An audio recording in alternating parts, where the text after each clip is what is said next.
Hello my dear students. तो बच्चों NEET PYQ express में आज हमारा सेकंड सेशन है एंड इस सीरीज में मैंने आपको बताया था हम लोग पीवाईक्यूज भी डिस्कस करेंगे और उसके साथ साथ उस चैप्टर का एक क्विक रिवीजन भी करेंगे जिससे आपकी theory as well as question साथ में प्रिपेयर हों। ओके, तो इस सीरीज में फर्स्ट सेशन में हमने the living world chapter complete किया था। आज हम लेंगे आपका second chapter that is biological classification. अगर हम इस चैप्टर की नीट के वेटेज की बात करें तो इस चैप्टर से 2 क्वेश्चंस नीट में लगभग हर साल पूछे जाते हैं। 2024 में अभी रिसेंटली फंजाई से क्वेश्चंस थे। 2023 में यस बाई चांस की बात है कि इस चैप्टर से क्वेश्चन नहीं था, वरना लगभग हर साल होते हैं। ठीक है, 2022, 21 जो भी पास्ट ईयर्स हैं सब में इस चैप्टर से क्वेश्चंस आते हैं एंड पूरा ही ओवरऑल चैप्टर इंपॉर्टेंट है। इस चैप्टर में मेनली आपको वीटेकर का जो क्लासिफिकेशन है Monera, protista, fungi, Plantae, animalia इनके बारे में दे रखा है, जिसमें से प्लांट और एनिमल किंगडम अलग से है तो वहां से क्वेश्चन नहीं बनता है यहाँ पर।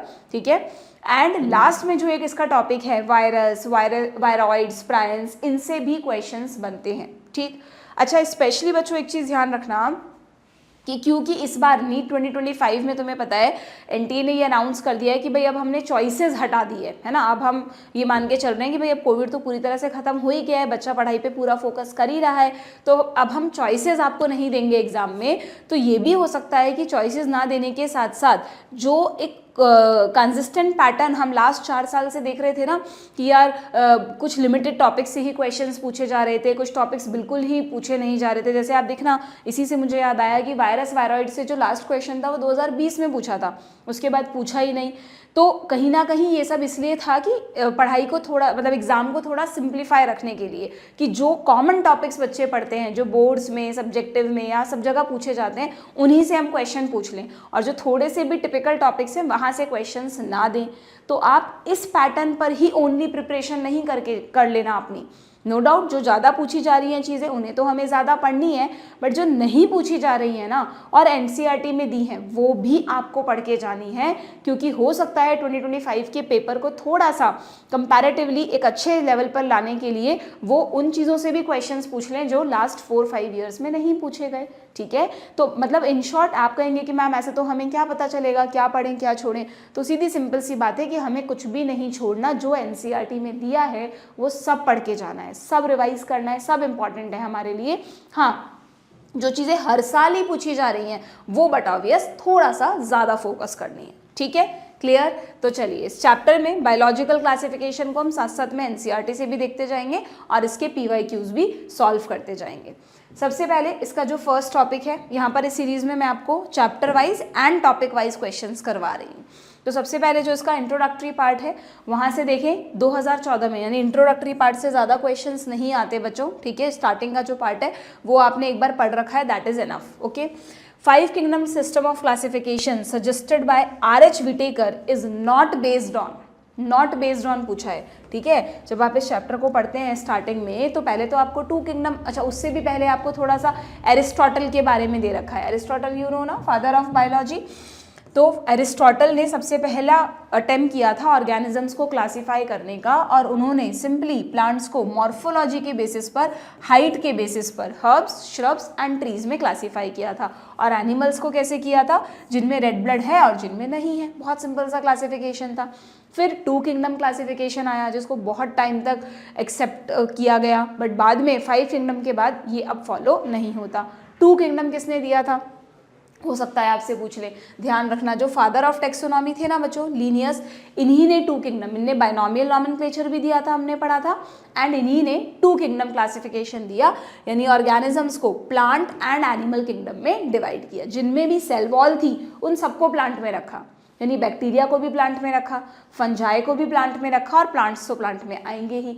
और जिनमें सेल वॉल नहीं थी उनको एनिमल्स में रख दिया, यानी पूरा एनिमल किंगडम। ठीक है, प्रोटिस्टा किंगडम जैसा तो उस समय कुछ था नहीं, जो प्रोटोजोअन्स थे वो एनिमल्स में ही काउंट होते थे। ओके, ठीक है, रिवीजन देते जा रही हूँ मैं आपको साथ साथ में। फिर इस किंगडम, इस वाले क्लासिफिकेशन के कुछ ड्रॉबैक्स दे रखे हैं, वो अब हम दोबारा से नहीं पढ़ेंगे यहाँ पर।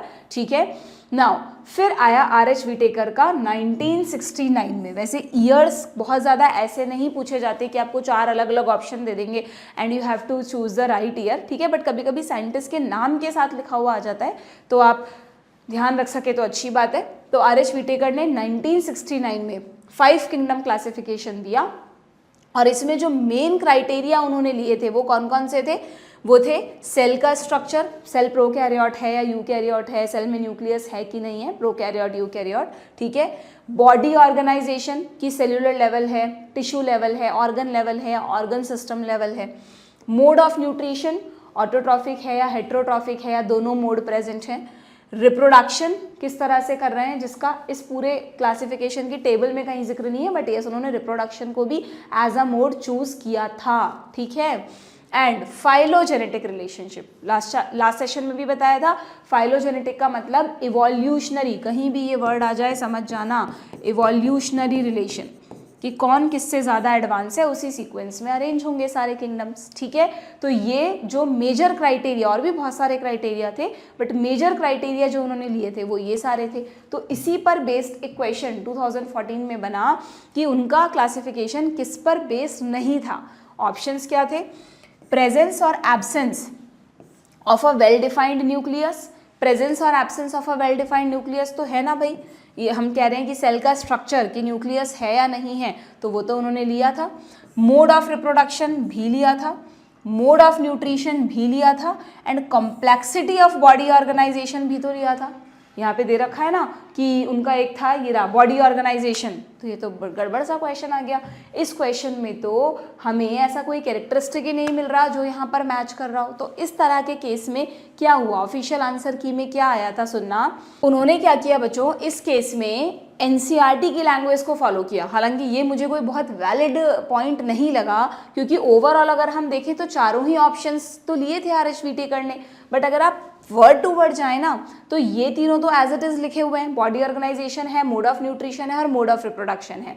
और ये जो फर्स्ट वाला ऑप्शन है प्रेजेंस और absence of a well defined nucleus, ठीक है, ये डायरेक्टली नहीं था कहीं पर भी। यहाँ पर भी अगर आप देखेंगे तो सेल टाइप देख रहे हैं तो इनडायरेक्टली तो हमको यही लगेगा ना कि यार अगर सेल टाइप देख रहे हैं कि कौन सी सेल प्रोकैरियोटिक है और कौन सी यूकैरियोटिक है, तो मतलब वो ये भी देख रहे हैं कि किस सेल में वेल डिफाइंड न्यूक्लियस है और किस में नहीं है। बट इस चीज़ को उन्होंने सेल स्ट्रक्चर में ही इंक्लूड किया था, तो इसलिए यहाँ पर जो ऑफिशियल आंसर की थी उसमें ऑप्शन 1 दे रखा था। बट अगेन मैं कहूँगी कि इस तरह के क्वेश्चंस एक मतलब आप कह सकते हैं अनफॉर्चुनेट क्वेश्चन होते हैं, जो बच्चों को भी बहुत उलझाते हैं, इवन टीचर्स को भी बहुत ज़्यादा उलझाते हैं। और फिर इस केस में जो एनटीए या जो भी है ऑर्गेनाइजेशन वो जो कहती है वो हमें मानना पड़ता है, ठीक है। तो यहाँ पर आंसर 1 था, बट मैंने देखा है लास्ट 6-7 ईयर्स में इस तरह के उलझाने वाले क्वेश्चन बहुत ज़्यादा नहीं आए हैं। कुछ तो आए हैं जिनमें बहुत सारे कॉन्ट्राडिक्शंस भी हुए हैं, बट बहुत ज़्यादा नहीं आए हैं, ठीक है।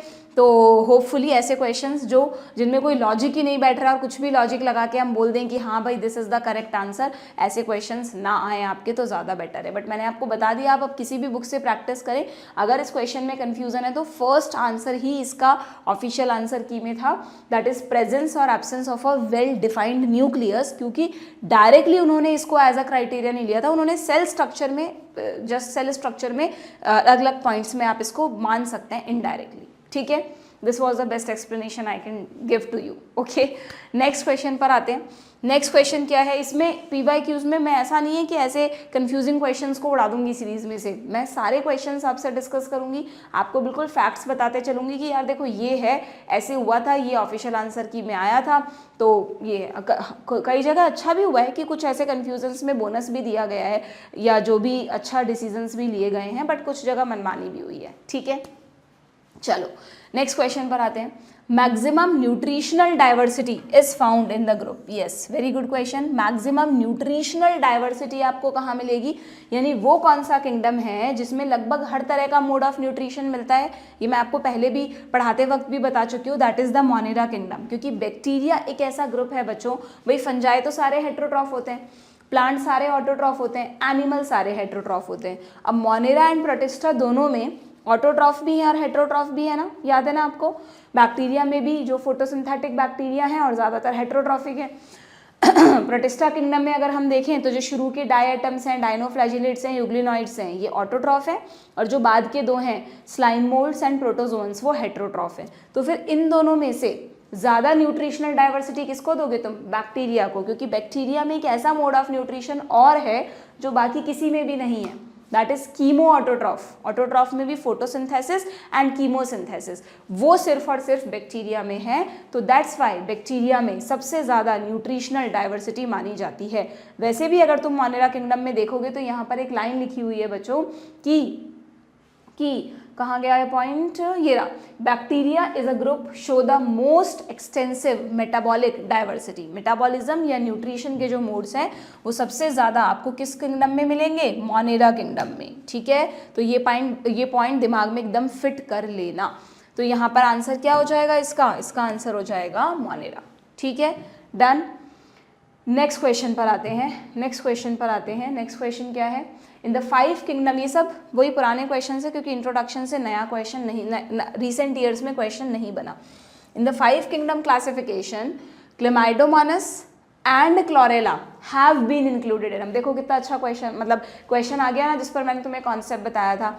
मैंने तुम्हें कहा था कि जब हम क्लेमाइडोमोनास एंड क्लोरेला को एनसीईआरटी में पढ़ते हैं तब तो ये प्लांट किंगडम में दे रखा है। प्लांट किंगडम में जो एल्गी आता है वहीं पर क्लेमाइडोमोनास और क्लोरेला के बारे में थोड़ा थोड़ा है, ग्रीन एल्गी में। ठीक है, लेकिन जब हम इस चैप्टर को पढ़ते हैं तो इस चैप्टर में जो स्टार्टिंग में आर.एच. विटेकर का पूरा क्लासिफिकेशन का इंट्रो है ना, यहाँ पर लिखा हुआ है कि प्रीवियसली जो सिंगल सेल्ड ऑर्गेनिज्म थे उनको अकॉर्डिंगली रखा गया था, बट इन्होंने कहा आर.एच. विटेकर ने कि यार जो भी सिंगल सेल्ड यूकैरियोट हैं उनको उठाकर प्रोटिस्टा में रख दो।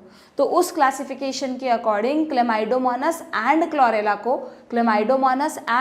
को which were earlier placed in algae within plant kingdom, है ना, are now placed in kingdom Protista। ठीक है, बट क्योंकि इसलिए कंफ्यूजन होता है आप लोगों को क्योंकि पूरे किंगडम प्रोटिस्टा में जो हम 5 ग्रुप पढ़ते हैं उनमें कहीं भी इन दोनों का जिक्र नहीं है। ठीक है, तो इसलिए मैंने आपको कहा था कि आप क्वेश्चन को पढ़ना और देखना कि क्वेश्चन क्या पूछना चाह रहा है। अगर कहीं पर ग्रीन एल्गी चूज करनी है, उसमें क्लेमाइडोमोनास क्लोरेला दे रखा है तो आप उसे वहां चूज कर लो, बट अगर क्लासिफिकेशन के अकॉर्डिंग स्पेसिफाई करके पूछा है, जैसे कि यहाँ पूछ लिया कि 5 किंगडम क्लासिफिकेशन में इन दोनों को कहाँ रखा गया है, तो फिर आपको क्या आंसर चूज करना है? आपको प्रोटिस्टा ही चूज करना है। क्लियरली एनसीईआरटी में दे रखा है। ठीक है, डन। समझ में आ गई बात? सीख रहे हैं ना आप किस तरह से क्वेश्चंस, ये जो नीट के पेपर में क्वेश्चंस आएंगे, अगर कहीं पर भी आप अटकते हैं तो आप कैसे उन कॉन्सेप्ट्स, अपने कॉन्सेप्ट से उनको सॉल्व करेंगे। ओके, चलो आगे बढ़ो भाई। अब हम 1 बाय 1 एक एक किंगडम के क्वेश्चंस लेंगे। ठीक है, अगर हम एक बार इसको क्विकली देखें तो इसमें स्टार्टिंग पार्ट तो मैंने आपको बता ही दिया। ये टेबल बहुत इंपॉर्टेंट है, इस टेबल को आपको रिवाइज करना है क्योंकि पूरे चैप्टर का बेस है। हो सकता है टेबल से कोई डायरेक्ट क्वेश्चन उठ के आ जाए या पूरा चैप्टर का बेस यहीं पर है। अगर आप 5 किंगडम्स को फटाफट से देखना चाहते हो तो मोनेरा अकेला ऐसा किंगडम है दैट इज जो बैक्टीरिया रखता है, जो प्रोकैरियोट्स का किंगडम है। बाकी चारों में यूकैरियोट्स आते हैं, उसमें भी प्रोटिस्टा में यूनिसेल्युलर यूकैरियोट्स हैं, जबकि बाकी तीनों मल्टी सेल्युलर है। ठीक है, मल्टी सेल्युलर में भी ये ज़रूर है कि फंजाई में आपको टिश्यू लेवल मिल सकता है, मल्टी सेल्युलर लेवल मिल सकता है। ऑर्गन्स जैसा फंजाई में कुछ नहीं होता है। प्लांटी में टिश्यू भी होता है एल्गीज वगैरह में, और फिर धीरे धीरे ऑर्गन्स बनने लग जाते हैं। और एनिमल्स में टिश्यू लेवल भी है, ऑर्गन लेवल भी है, एंड आगे जाके ऑर्गन सिस्टम लेवल भी। इवन एनिमल्स में तो पॉरीफेरा में सेल्यूलर लेवल भी है। ठीक है, तो ये बॉडी ऑर्गेनाइजेशन वाला पॉइंट भी आप साथ साथ में रिवाइज कर सकते हो। ओके, यहाँ पर फंजाई में एक्सेप्शन जरूर है, वैसे तो मल्टी सेल्यूलर होते हैं, बट यीस्ट एक ऐसा फंजाई है जो सिंगल सेल्ड है। क्लियर? देन इनकी सेल वॉल के कंपोजिशन तो पूरी बायो में कभी भी किसी भी चैप्टर में आ जाते हैं, आपको एकदम रटे हुए होने चाहिए। मोनेरा में सेल वॉल बनी होती है पेप्टाइडोग्लाइकन्स की, जिनको हम म्यूरिन्स भी कहते हैं, नाग नाम वगैरह, है ना। प्रोटिस्टा में जो सेल वॉल बनी होती है वो डिपेंड करता है, डायटम्स हैं तो प्लांट्स की तरह, डायटम्स हैं तो सिलिका की सेल वॉल होती है, डाइनोफ्लैजिलेट्स हैं तो सेल्यूलोज की बनी है, युगलीना है तो सेल वॉल की जगह एक प्रोटीन रिच लेयर है पेलिकल। प्लांट्स में आपको पता ही है सेल वॉल किसकी, पहले उस पे आ जाओ। स्लाइम मोल्ड्स में सेल वॉल नहीं है, एंड लास्ट प्रोटोजोन्स में भी सेल वॉल नहीं है। ये सब पढ़ा है हमने। अच्छे से ये मैं आपको कैसे रिवाइज करा रही हूँ कि जैसे मेरे दिमाग में आ रही है ना चीज़ें, वैसे आपके में आ रही हैं क्या, आपको इस तरह से रिवीजन करना है। थ्योरी पढ़ने का मतलब ये नहीं है कि यहाँ से पढ़ लिया, अब हम सेल वॉल रिवाइज कर रहे हैं तो मैं उसको छुपाकर खुद के दिमाग में रिवाइज करना है कि किस में किसकी बनी हुई है, हमें याद आ रहा है क्या। ठीक है, प्रोटिस्टा को जब भी तुम रिवाइज करते हो ना, उसके 5 ग्रुप में अलग अलग है फीचर्स बच्चों, तो 5 ग्रुप को अलग अलग रिवाइज किया करो। ठीक, फंजाई में सबको पता है काइटिन एंड पॉलीसैकेराइड्स। काइटिन भी खुद एक पॉलीसैकेराइड है, बट फंजाई किंगडम में लिखा है काइटिन एंड अदर पॉलीसैकेराइड्स, तो ये भी आएगा ऑप्शन में। प्लांट्स में यू ऑल नो सेल्यूलोज की सेल वॉल बनी होती है, बट डू रिमेंबर सेल्यूलोज के साथ साथ प्लांट्स में हेमीसेल्यूलोज, पेक्टिन और वो हेमीसेल्यूलोज, पैक्टिन्स, और आगे जाकर जब डेड हो जाती है तो लिग्निन, सुबेरिन वगैरह भी सेल वॉल में होते हैं। ठीक है, और एनिमल्स में सेल वॉल एब्सेंट है। तो ये देख देख के रिवाइज नहीं करना, हमें खुद मन में दिमाग में सोचना है कि हमें याद आ रहा है कि नहीं, ऐसे करना है आपको रिवीजन। ठीक है, न्यूक्लियर मेम्ब्रेन, देखो ये वाले पॉइंट की वजह से कह रही थी मैं, अब वेल डिफाइंड न्यूक्लियस और न्यूक्लियर मेम्ब्रेन लगभग सेम सा ही तो हुआ। न्यूक्लियर मेम्ब्रेन एब्सेंट है मतलब वेल डिफाइंड न्यूक्लियस नहीं है, और न्यूक्लियर मेम्ब्रेन प्रेजेंट है मतलब वेल डिफाइंड न्यूक्लियस है, जबकि उस क्वेश्चन में हमें यही ऑप्शन दे दिया और उसी को उन्होंने सही मान लिया। ठीक है, और मोड ऑफ न्यूट्रिशन तुम्हें पता है। ठीक है, तो इस तरह से तुम्हें पूरे 5 किंगडम का एक बेस पता होना चाहिए। हाँ, ये ज़रूर रिवाइज कर जाना बच्चों, अगर पेपर को बाई चांस थोड़ा सा हायर लेवल पर सेट किया तो हो सकता है तुमसे नीट 2025 में 6 किंगडम क्लासिफिकेशन पे क्वेश्चन पूछ लें, जिस पे अभी तक क्वेश्चन नहीं आया है। 6 किंगडम क्लासिफिकेशन का मतलब बाद में कार्ल वूज नाम के एक साइंटिस्ट ने, यहाँ नाम तो नहीं दिया मैंने, तुम्हें लिखवाया है, कार्ल वूज नाम के एक साइंटिस्ट ने 6th किंगडम ऐड कर दिया है। बट वो किंगडम कैसा है ना, जो मोनेरा किंगडम है उसी को 2 में स्प्लिट किया है। जो मोनेरा में आर्की बैक्टीरिया होते हैं ना, उनका एक अलग किंगडम बना दिया आर्की के नाम से, और बाकी के जो बैक्टीरिया हैं वो यू बैक्टीरिया हो गए। ठीक है, तो ये 2 किंगडम हो गए और बाकी के 4 किंगडम एज इट इज हैं, और इन चारों किंगडम को मिलाकर 3 डोमेन्स में रखा है। एक्चुअली इस क्लासिफिकेशन का नाम 6 किंगडम क्लासिफिकेशन से ज़्यादा एप्रोप्रिएट है, 3 डोमेन सिस्टम। कैसे, जो सबसे पहला डोमेन है वो है आर्की यानी बहुत प्रिमिटिव बैक्टीरिया का, सेकंड डोमेन है प्रोकैरिया यानी कि प्रोकैरिया और जो बाकी के यू बैक्टीरिया बचे, मतलब आर्की को हटा के जो भी बैक्टीरिया बचे उनका, और यूकैरिया में आ गए सारे यूकैरियोट्स। समझ गए, जो प्रोकैरियोट्स हैं उनको 2 में डिवाइड कर दिया, आर्की एंड यू बैक्टीरिया, और बाकी जितने भी यूकैरियोट्स हैं चारों किंगडम उनको 3rd डोमेन में रख दिया। अब मैं पूरा समझाने नहीं बैठूंगी ना, मैं पढ़ा चुकी हूँ तुमको पहले, देखो ऐसे मत जब तुम, अब यहाँ तो मेरे सामने तो हो नहीं क्लास में, वरना मैं तुम्हें देखकर समझ जाती कि कौन बच्चा ऐसी नज़रों से देख रहा है कि उसको कुछ याद ही नहीं आ रहा कि कब पढ़ा था। ठीक है, यहाँ तो तुम्हें अपने आप से ऑनेस्टी रखनी है, चीज़ें याद आनी चाहिए बच्चों, कॉन्सेप्ट्स पे होल्ड होना चाहिए। नहीं याद आ रहा है तो आप जाकर एनसीईआरटी सीरीज़ में उस सेशन को देख सकते हो। वैसे कोशिश यही करो कि बार बार तुम्हें ना देखना पड़े, एक ही बार चैप्टर को इतना अच्छे से पढ़ा हुआ होना चाहिए कि हमें चीज़ें याद आएँ, दैट इज़ ट्रू प्रिपरेशन। ठीक है, सो समझ गए ना, 6 किंगडम या 3 डोमेन एक ही बात है, और इसके तीनों डोमेन भी याद रखना। तीसरे डोमेन में यूकैरियोट्स आते हैं, और जो 2 डोमेन्स हैं वो मोनेरा के स्प्लिटिंग से ही बने हैं। Done, okay. देन यहाँ पर एज सच कुछ इसी के सब चीज़ें बताई हुई हैं बहुत डिटेल में। ठीक है, इसको हम दोबारा नहीं ले रहे हैं। ओके, नाउ अब आते हैं हम इस चैप्टर के सबसे पहले किंगडम पर, दैट इज मोनेरा किंगडम। पहले क्वेश्चंस करेंगे फिर क्विक रिवीजन। देखते हैं क्या क्वेश्चंस थे मोनेरा से। सबसे आखिरी क्वेश्चन 2022 में आया था, बट इसका मतलब ये नहीं है कि नहीं आएगा। ठीक है, बिल्कुल हाई चांसेस हैं। मैं तो हर टॉपिक में ही बोलती हूँ कि हाई चांसेस है इस साल क्वेश्चन आएगा। तुम्हें क्या पता क्या पूछेंगे और क्या नहीं, तो तुम तो हर टॉपिक को इंपॉर्टेंट वेटेज देते चलो। ठीक, 2 स्टेटमेंट्स आपको दिए हैं, स्टेटमेंट टाइप क्वेश्चन है बच्चों। Mycoplasma can pass through less than 1 micron filter size, and second mycoplasma are bacteria with cell wall. ये तो सबको पता चल गया कि यार विद सेल वॉल तो नहीं होते, है ना, तुमने पढ़ रखा है ना, या भूल गए। जो मोनेरा किंगडम में सबसे आखिर में माइकोप्लाज्मा के बारे में दिया है, वहाँ पर क्लियरली लिखा है ना कि mycoplasma completely lack a cell wall. हर बैक्टीरिया में सेल वॉल होती है बच्चों एक्सेप्ट माइकोप्लाज्मा।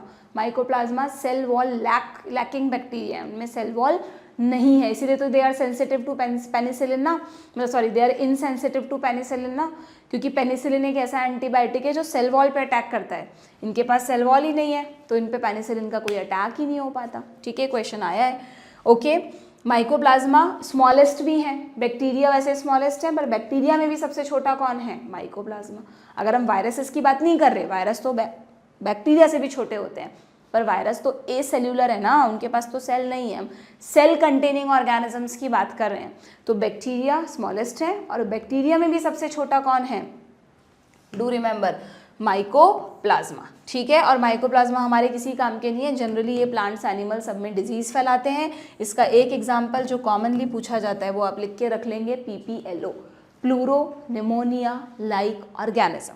ठीक है, अब इसका ये जो स्टेटमेंट है ये कहाँ से आया मैम? ये तो है ही नहीं इसमें। तो भाई ये जो स्टेटमेंट है ना बच्चों की, mycoplasma can pass through less than 1 micron filter size, ये पता है आपको कहाँ से आया? अगर आप, दिखाऊं क्या मैं आपको एक बार NCERT में, अगर आप आपके सेल चैप्टर पे जाओगे, दिखाई देती हूँ चलो, अगर आप आपके सेल चैप्टर पे जाओगे तो ये देखो जब हम सेल चैप्टर में प्रोकैरियोट्स के बारे में पढ़ते हैं ना, तो वहाँ पर आपको कुछ साइज दिए हैं, फटाफट खुल भाई, वहाँ पर आपको कुछ साइज दिए हैं सेल्स के, पढ़े हैं क्या किसी ने ध्यान से? ये रहे, ये देखो यहाँ पर तो थ्योरी में दिया है कि माइकोप्लाज्मा जो कि स्मॉलेस्ट सेल है, it is only 0.3 micron in length. Mycoplasma का खुद का साइज बोला है 0.3 माइक्रॉन, यानी 1 से नीचे हुआ है इनका size 0.3 micron, while bacteria could be 3 to 5 micron. Bacteria का साइज 1 माइक्रॉन से ऊपर है, माइकोप्लाज्मा का साइज 1 माइक्रॉन से नीचे है। तो तुम मुझे बताओ, क्या तुम इस स्टेटमेंट से इसको नहीं निकाल सकते कि mycoplasma can pass through less than 1 micron filter size? ये सही होगा कि नहीं? पर ये तभी याद आएगा, यस, इस तरह के क्वेश्चन में थोड़ी सी अच्छी वाली नॉलेज चाहिए कि हमको फैक्ट्स कितने याद रहते हैं। ठीक है, बट ऐसा क्वेश्चन 100, मतलब अब तो तुम्हारे 90 क्वेश्चन आएंगे, 90 में से कोई एक होता है जहाँ पर कोई एग्जैक्ट डेटा या फैक्ट याद आए ना, तो ही आपसे वो क्वेश्चन हो, कभी कभार नहीं भी होता। तो ऐसा नहीं है तुम NCERT लेके सारे डेटा रटने बैठ जाओ, बाकी सब कुछ छोड़ दो, ऐसा नहीं करना। ठीक है, तो ये सही हुआ ना बच्चों, क्योंकि उस चैप्टर में तो नहीं, बट सेल चैप्टर में हमें क्लियरली बताया है कि यूजुअली माइकोप्लाज्मा का साइज लेस देन 1 माइक्रॉन होता है और बैक्टीरिया का साइज मोर देन 1 माइक्रॉन होता है। इवन इस चैप्टर में एक डायग्राम, हाँ एक डायग्राम भी तो है, इस डायग्राम में भी तुमको बताया है कि बैक्टीरिया, देखो यहाँ मैंने तुम्हें दोबारा क्लिक बता देती हूँ, ऐसी चीज़ें हमें बार बार रिवाइज करनी चाहिए कि थ्योरी में तो लिखा था बैक्टीरिया का साइज 3 to 5 माइक्रॉन होता है, बट यहाँ डायग्राम में लिखा है कि टिपिकल बैक्टीरिया 1 to 2 माइक्रॉन होते हैं। तो इस तरह की चीज़ें कई बार हमको एग्जाम हॉल में कंफ्यूज कर देती हैं। ठीक है, होपफुली जब भी बैक्टीरिया का तुमसे साइज पूछें, या तो ऑप्शन में 3 to 5 दे, या तो ऑप्शन में 1 to 2 माइक्रॉन तुम्हें दे। ठीक है, एंड माइकोप्लाज्मा तो 1 माइक्रॉन से छोटा है ही, देखो PPLO का साइज 0.1 माइक्रॉन दे रखा है यहाँ पर। Okay, done. और ये वायरसेस 0.1 से भी छोटे 0.02 तक भी होते हैं। तो अगर मैंने आपको कई बार बताया, अगर आपसे पूछ लें स्मॉलेस्ट ऑर्गेनिज्म बताओ, तो आप वायरस चूज करेंगे, बट अगर आपसे पूछ लें स्मॉलेस्ट सेल बताओ, तो फिर आप माइकोप्लाज्मा या बैक्टीरिया या PPLO, जो भी बेस्ट ऑप्शन है वो चूज करेंगे। ठीक है, ये आपको ध्यान में रखना है। वायरस के पास सेल ना होते हुए भी वायरसेस को ऑर्गेनिज्म बोलते हैं, they are a cellular organism, this we know. Done. तो यहाँ पर कौन सा आंसर टिक करूँ बच्चों में? Statement 1 is correct and statement 2 is incorrect, यानी ऑप्शन 3। आराम से पढ़ते हुए करना, जल्दीबाजी में हम करेक्ट को इनकरेक्ट और इनकरेक्ट को करेक्ट पढ़ लेते हैं, ये गलती एग्जाम में नहीं चलेगी। ठीक है, अननेसेसरी आपका -5 हो जाएगा इस सिली मिस्टेक से। आता हुआ क्वेश्चन गलत मतलब -5, नहीं आता तुमने तुक्का लगाया तो -1, बट आता हुआ क्वेश्चन गलत हमेशा -5 किया करो। ठीक, आगे बढ़ जाएं, नेक्स्ट क्वेश्चन पर आते हैं। मैच द कॉलम करो भाई, ये लो, ये तो आर्की बैक्टीरिया, मतलब ठीक है सबका कॉमन ये देख लेते हैं। हेलोफाइल्स को किससे मैच करूं? हेलो वर्ड मैंने बताया सैलिनिटी से रिलेटेड होता है हमेशा। ये रहा सॉल्टी एरिया, किसी बच्चे को नहीं पता तो प्लीज़ ध्यान रखना, कहीं भी सेलाइन कंडीशंस आती हैं तब ये हेलो वर्ड आता है। कुछ प्लांट्स जो सेलाइन सॉइल में उगते हैं उन्हें हेलोफाइट्स कहते हैं। ठीक है, ये बैक्टीरिया अगर सॉल्टी वाटर में ग्रो कर रहे हैं तो उन्हें हेलोफाइल्स कहते हैं, वो है हेलोफाइट्स। प्लांट्स के लिए फाइटा आता है ना, फाइटा, ब्रायोफाइट, टेरिडोफाइट्स। हेलोफाइट्स और हेलोफाइल्स अलग अलग है बच्चों। ठीक है, थर्मो एसिडोफाइल्स जो आपको पता है हॉट स्प्रिंग्स में होते हैं, गर्म पानी के झरने जिनमें एसिडिक पीएच होती है, पानी का टेम्परेचर हाई रहता है। मिथेनोजन्स यू ऑल नो, कई जगह मिलते हैं, मार्शी सॉइल में मिलते हैं, रूमिनेंट एनिमल्स की गट में मिलते हैं, इंटेस्टाइन में। एंड ये जो हम बायोगैस प्लांट है उसमें भी मिथेनोजेंस को होते हैं, ठीक है।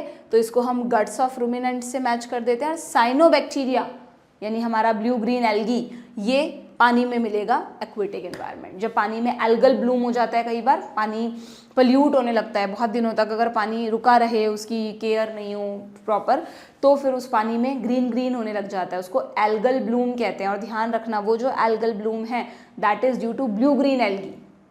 ब्लू ग्रीन एल्गी, नाम ब्लू ग्रीन एल्गी है बट वो एल्गी नहीं है, प्लांट किंगडम में नहीं आता, बल्कि एल्गी एक ब्लू ग्रीन एल्गी एक साइनोबैक्टीरिया, उसका नया नाम, उसका सही नाम है cyanobacteria, because it belongs to Monera kingdom. BGA को गलती से प्लांट किंगडम में मत करके आ जाना, बीजीए इसका पुराना नाम है, मिसनोमर है, जिसे करेक्ट किया गया बाद में साइनोबैक्टीरिया, ठीक है। एल्गल ब्लूम इसी से होता है। पर अब ऐसा नहीं है कि एल्गल ब्लूम इसी से होता है तो तुम कहो कि मैम फिर तो साइनोबैक्टीरिया बेकार है हमारे लिए। नहीं भाई, साइनोबैक्टीरिया तुम्हारे बहुत काम के भी हैं। साइनोबैक्टीरिया तुम्हारे लिए नाइट्रोजन फिक्सर्स का काम करते हैं कि नहीं करते। अब तुम सारी नॉलेज को रिलेट करते चलो बच्चों। माइक्रोब्स इन ह्यूमन वेलफेयर पढ़ा था हमने 12th क्लास का चैप्टर, उसमें पढ़ा था नाइट्रोजन जो बायो फर्टिलाइजर्स है, जहाँ पर हम लिविंग ऑर्गेनिजम्स को मिट्टी में डाल दें और मिट्टी की फर्टिलिटी बढ़ जाए, तो वो कौन से थे, वो साइनोबैक्टीरिया ही तो थे, नॉस्टॉक, एनाबीना, ऑसिलेटोरिया, 3 एग्जाम्पल दे रखे हैं। यहाँ साइनोबैक्टीरिया के 2 एग्जाम्पल हैं, नॉस्टॉक एंड एनाबीना, बट वहाँ पर एनसीईआरटी में 12th में ऑसिलेटोरिया भी है, तो तुम यहाँ पर लिख सकते हो, तुम्हें याद आ रहा है तो, कि एग्जाम्पल इसके साथ भी है। यहाँ तुम माइकोप्लाज्मा अभी आया था, उसमें साइज ऐड कर लो, लेस देन 1 माइक्रोन होते हैं, पीपीएलओ का नाम ऐड कर लो, ऐसे कोरिलेट करके पढ़ो नॉलेज को अपने, तब मज़ा आएगा तुम्हें क्वेश्चंस करने में, ठीक है। Okay done. हाँ, और एक बात यहीं पे इस चीज़ को भी देख लो कि क्योंकि साइनोबैक्टीरिया नाइट्रोजन फिक्सेशन करते हैं, तो वो किसकी वजह से नाइट्रोजन फिक्सेशन कर पाते हैं, because of a specialise cell जिसको तुम बोलते हो हेटेरोसिस्ट, ठीक है। ये जो साइनोबैक्टीरिया तुम्हें दिखाया है, अब तुम देखो लॉजिक लगाते हो कि नहीं, साइनोबैक्टीरिया बैक्टीरिया है तो सिंगल सेल्ड होंगे, तो ये क्या है, तो मल्टी सेलुलर लग रहा है हमको, ये एक एक सेल एक एक बैक्टीरिया है, बहुत सारी सेल्स फिलामेंट की फॉर्म में आपस में जुड़ गई हैं, क्योंकि जनरली ये कॉलोनियल होते हैं, लिखा है ना साइनोबैक्टीरिया के बारे में, ये कॉलोनियल या फिलामेंटस फॉर्म में मिलेंगे, तो बहुत सारे जुड़े हुए कॉलोनी बना के रखेंगे या ऐसे लंबी चेन फिलामेंट बना के रखेंगे, ठीक है। तो इनकी हर सेल एक बैक्टीरियल सेल है, और उनमें से कुछ स्पेशलाइज सेल्स हैं जिनमें जनरली एनारोबिक कंडीशंस रहती हैं, ऑक्सीजन वाली कंडीशन नहीं होती, तो ये सेल्स नाइट्रोजन फिक्सेशन में हेल्प करती हैं। इससे ज़्यादा डिटेल में तुम्हें नहीं जाना। एंड तुमने देखा है जहाँ पर भी कहीं बीजीए उगता है या एल्गल ब्लूम होता है, वो स्लिपरी हो जाती है जगह, क्यों, क्योंकि साइनोबैक्टीरिया की सेल्स के चारों तरफ म्यूसिलेजिनस या इसी को जिलैटिनस भी कहते हैं, एक ही बात है। एक बार पूछा था एक बच्चे ने, मैम ये अलग अलग है कि सेम है, तो सेम है, म्यूसिलेजिनस या जिलैटिनस शीथ कहते हैं, स्लिपरी बनाती है ये बैक्टीरिया को, ठीक है।